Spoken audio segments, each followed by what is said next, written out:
ఆయన నడిపి ఈనాడు పత్రిక ఏదైతే ఉందో ఉదయం 6 గంటలు లేచిన వెంటనే ఆ పత్రిక కోసం మనం ఎదురు చూస్తూ ఉంటాం. ఆ పత్రిక చూడందే మనకి రోజువారీ జీవితం స్టార్ట్ అవుతుంది.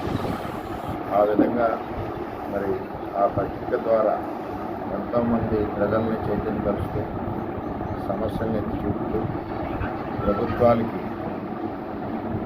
మరి సూచనలు చేస్తూ ఈరోజు నిష్పక్షపాతంగా నడిచే పత్రిక ఏదైనా ఉందంటే అది ఒక ఈనాడు